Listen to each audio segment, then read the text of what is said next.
Hi guys, today I'm gonna play around a bit with something I think is a bit of an afterthought in the Muse, which is parameter sequencing, but you can do some really cool stuff with it. So let's dive in. I've set up a very basic patch, kind of like the init patch where just with a triangle instead, and I have some effects. I can play with turning up the ring mod, the overload. Let's turn off the delay. So yes, and I have a sequence set up that's empty. I've set it to 16 steps just to keep it simpler. And as you can see, there's nothing in the steps. And this is kind of where I think, or the reason why I think the parameter sequencing is an afterthought. Because if we look at this, it has note, gate, velocity, time, and which timbre it should affect.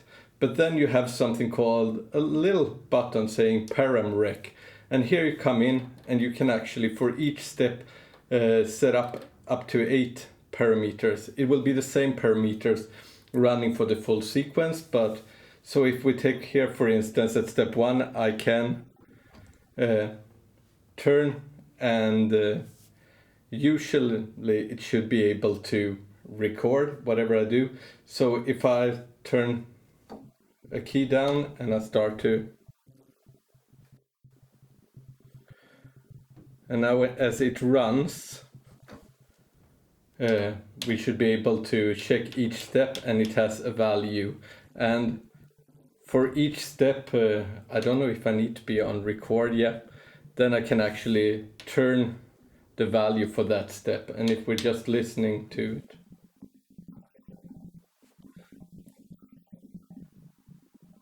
you have this stepped modulation going on.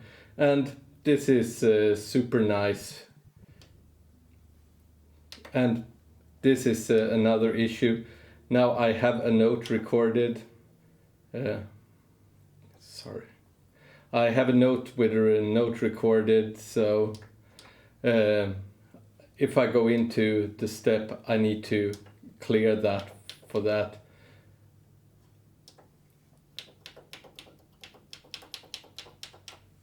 So it is messy to jump around with these parameter recordings, but I'm gonna set it up and record some different things that I find interesting in a sound. So let's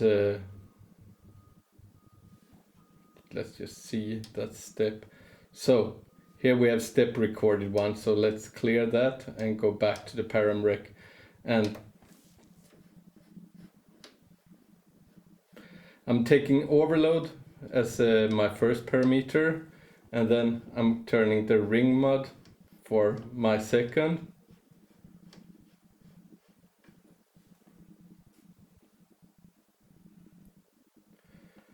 And if we just turn it off, we can play around a bit with the patch to see if we can find.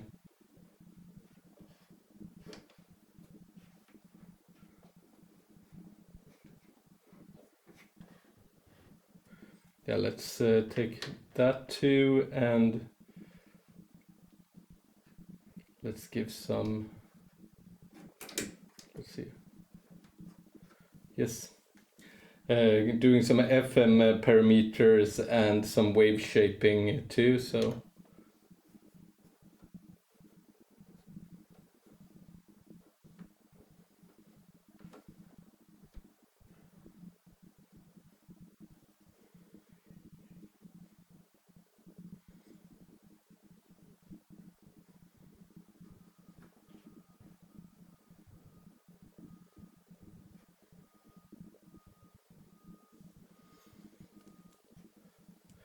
and yeah, let's see what I have. I have 5 parameters recorded now, so if we just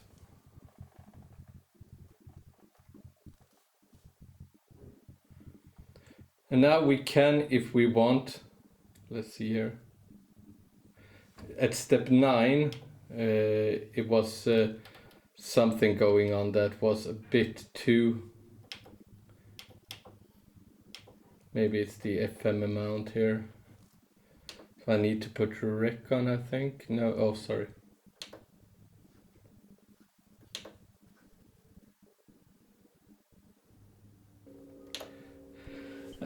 And this is kind of not using any LFOs. Yeah, the pitch LFO in motion, and not really using the envelopes, but we still get something with a lot of motion to it. So if we add some synced delays, I think we can get some.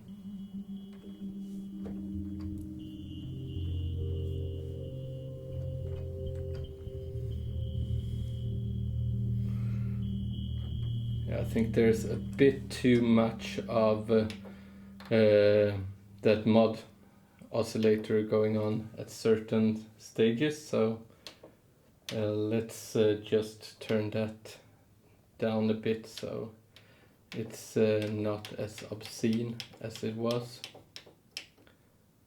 Let's see again now.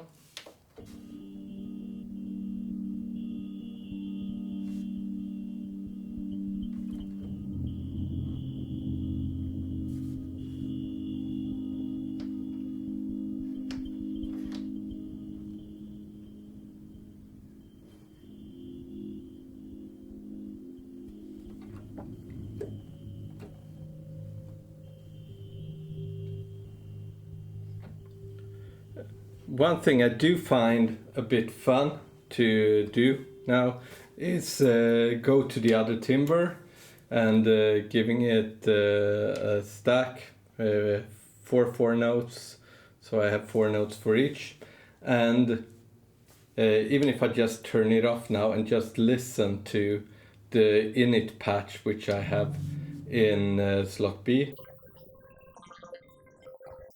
you can hear it is using the same sequencing for it. If you're not using notes in the step sequencer, you can't actually, as far as I've seen, let's see here if we can't utilize which timbre it should affect.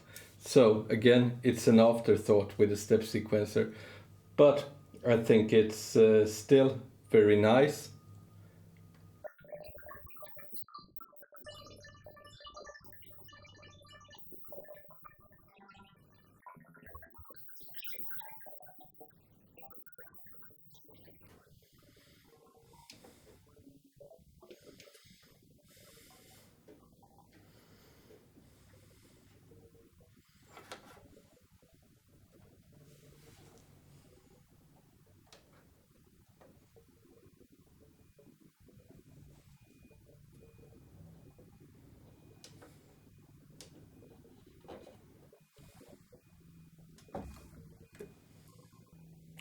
And now let's stack them.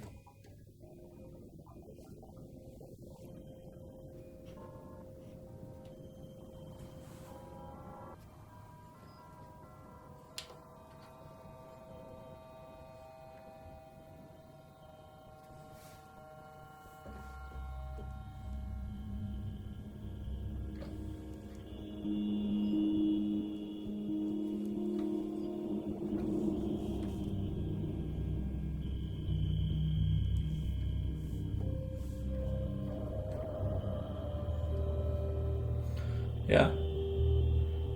It has this very vintage vibe to it, but there's no vintage synth sounding like this. And this is yet another reason why I really love the Muse. It can do stuff that a lot of other synths can't. And the fact that the patch sequencer has 8 different parameter lines running at once, if you compare that to the Polybrute, I think there's like 3. So you can do a lot of interesting stuff. And this was just very randomly thought in, but just utilizing that randomness and play around with it to kind of find stuff and get inspired by it. That's something at least I love to do when I'm playing around with the tech in my studio, to kind of explore stuff and lead me in directions that I haven't thought about, because it makes the music turn into new direction, and it changes how I write music, which in a sense is helping me find out stuff in my subconscious about myself. Yeah, that was deep, but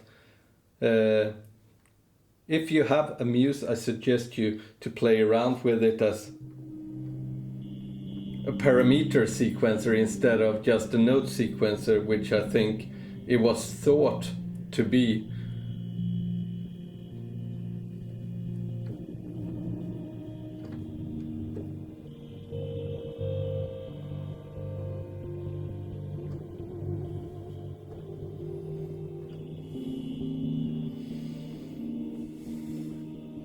I think I'm actually going to do a quick jam with TT303 with some effects on, and maybe add a bit of reverb to this and just see if it can do something cool.